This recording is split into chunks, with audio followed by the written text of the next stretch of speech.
Dalam banyak hal image orang terhadap seorang dipengaruhi oleh kejadian buruk terhadap kelompok tersebut. Misal orang akan punya image yang jelek terhadap Islam, maka sah-sah saja orang punya image yang jelek terhadap nikah mut'ah sudah ada yang menyalahgunakannya, sehingga sah-sah saja jika hukumnya pun dievaluasi lagi. Iya, sah-sah aja, sah-sah saja. Seperti saya katakan, tidak semua Syiah itu menghalalkan mut'ah. Ada Syiah yang mengharamkan mut'ah. Syiah Ismailiyah itu jelas-jelas mengharamkan mut'ah. Dan yang menghalalkan pun memerlukan persyaratan yang sangat berat. Kalau Anda menyebut-nyebut kata mut'ah dalam pengajian Syiah di Syria, di Libanon, atau di negeri-negeri Syiah, mungkin Anda akan dilempar keluar rumah. Karena itu dianggap aib membicarakan mut'ah di dalam satu majelis pengajian seperti ini. Ini yang tanya ini juga kalau di Iran udah dilempar. Artinya mut'ah yang sebetulnya memiliki berbagai persyaratan itu terlalu digampangkan di sini di negeri kita, dan banyak yang menyalahgunakannya. Dan karena itu saya kira kita sah saja mengevaluasi kembali ini. Murtado Mutahari malah mengatakan tidak boleh mut'ah di satu tempat yang ada istrinya. Misalnya di Bandung itu ada istrinya, tidak boleh mut'ah, haram. Bahkan Sayyid Husain Fadlullah lebih keras lagi ya. Jadi walhasil emang perlu meninjau kembali ini. Tapi ini orang-orang yang sudah kecanduan nikah mut'ah tidak mau meninjau kembali ini. Benarkah anggapan bahwa Syiah menjelek-jelekan sahabat bahkan sampai mengkafirkan? Kita juga harus definisikan ya. Kalau yang disebut Syiah ialah yang menjelek-jelekan sahabat, maka Syiah yang pertama adalah Allah Subhanahu wa ta'ala. Di dalam Al-Quran Allah pernah mengatakan para sahabat-sahabat Nabi itu ketika datang dagangan dan hiburan, mereka bubar meninggalkan kamu dan pergi mendatangi hiburan dan dagangan itu. Bayangkan itu, Nabi sedang khutbah Jum'ah, kemudian orang lagi berkumpul begini nih. Datang ada orang dagang, musim dagang. Di Arab waktu itu ada pasar, itu ada pasar Rebo, pasar Senin gitu. Pasar itu pindah-pindah. Ada pasar Jumat, ini kebetulan lagi salat Jumat, datang rombongan pedagang itu sambil memukul tambur, datang ke situ. Dekat-dekat masjid. Emang pinter tukang dagang itu kan.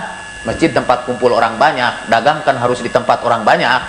Jadi dia bawa itu ke dekat masjid. Bubar itu sahabat Nabi itu, meninggalkan Rasulullah khutbah sendirian. Dan peristiwa itu yang jelas itu menjelekkan sahabat. Kalau para sahabat ketika datang panggilan jihad, rame-rame mendatangi Rasulullah Shallallahu Alaihi Wasallam, itu kan kebaikan, itu memuji-muji sahabat. Ini yang diberitakan oleh Al-Quran itu peristiwa itu. Wa idza ra'au tijaratan aw lahwan infaddu ilaihi wa tarakuka qa'ima. Dan dalam bahasa Arabnya pakai wa idza untuk menunjukkan kebiasaan gitu. Dalam bahasa Arab itu bisa pakai wa idza untuk zorobnya, itu bisa pakai wa iz. Kalau wa iz itu mufajaah, tiba-tiba. Iz anjakum min ali fir'aun, ketika Tuhan menyelamatkan kamu. Itu hanya satu peristiwa. Tapi kalau pakai idza itu kebiasaan. Idza qumtum ila sholat faghsilu wujuhakum. Dan itu Tuhan mengatakan, para sahabat itu udah biasa itu.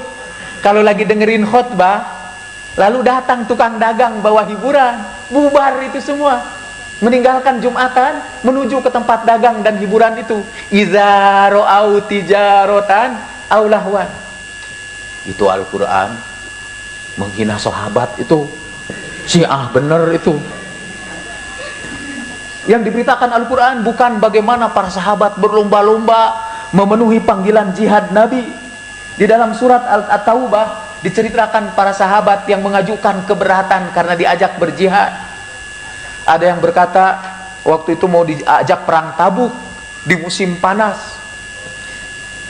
Ada yang mengatakan, ya Rasulullah, kenapa tidak ditangguhkan aja lah, ini kan lagi musim panas begini, cari nanti udara lagi dingin.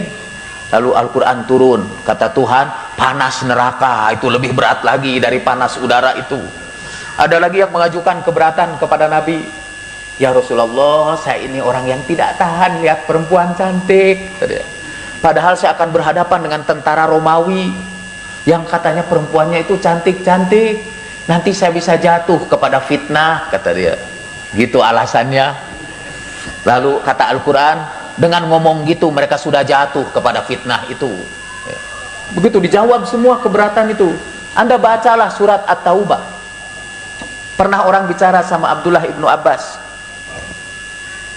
kata kepada Abdullah ibnu Abbas, itu surat At-Taubah, katanya menyebut-nyebut surat At-Taubah. Bukan, kata Abdullah bin Abbas, itu bukan surat At-Taubah, itu surat Al-Mubaqqirah, surat yang membongkar aib para sahabat.